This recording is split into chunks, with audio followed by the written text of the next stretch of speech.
Another sort of sore point out here, a topic of discussion that has been talked about a lot in a couple of days, especially this morning and throughout the day. Karen, you mentioned this earlier, was this sort of delayed response from law enforcement officials. There's a lot being talked about that, of course, as you can see behind me, the investigation is still going on, and that is something that investigators are looking into. But we do know today that there has been a lot of criticism from the police response. For that, let's get to ANDREA LUCIA. She is also live here in Uvalde with more on that angle of the story. Good morning, ANDREA. Good morning. Well, Ken, you've heard people talk about how news spread about this shooting on Tuesday, and people were just showing up here at the scene. Witnesses say there were parents with children inside that school who were openly questioning police why they weren't immediately storming inside. Let me walk you through what we sort of pieced together happened.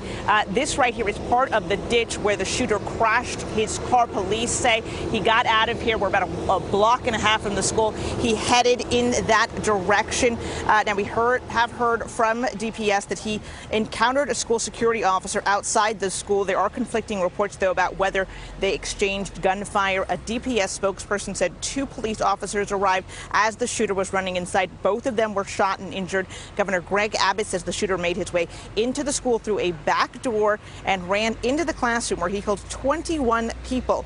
Law enforcement say he barricaded himself in that room. At a press conference yesterday, DPS Director Steve McCraw said it was about 40 minutes to an hour from when the shooter first opened fire to when he himself was shot and killed. I talked to Border Patrol Chief RAUL Ortiz, who said his agents answered a call for any nearby law enforcement to respond. They were the ones who actually took down the shooter, and I asked him why it took as long as it did.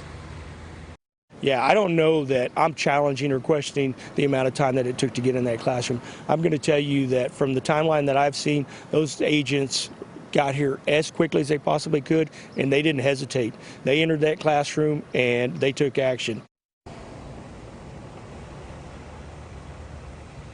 Yeah, we do not know exactly at what point in that 40 minutes to an hour Border Patrol arrived here on scene. Again, we're piecing together this timeline from different accounts we're getting from different agencies and sometimes even different individuals in those agencies.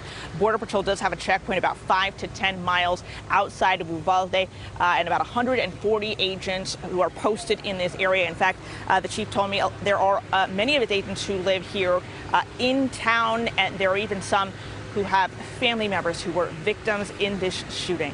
Ken? Yeah, ANDREA, thank you very much for those details. And like you mentioned, a lot is being said about that. Folks, today, as we expected, is going to be another long day for investigators and for this community. Don't know if you can see over my shoulder. Of course, that was a sign that went up before the shooting, but you can see that's the school's motto right there. Together we rise. On a day like today, it's a very poignant message because that's exactly what the folks in this community here in Uvalde are trying to do, Karen. They're trying to rise together and hopefully get over this. That's the very latest out here in Uvalde. We're going to have a lot more throughout the day on CBS 11 News and CBS News Dallas Fort Worth. Karen?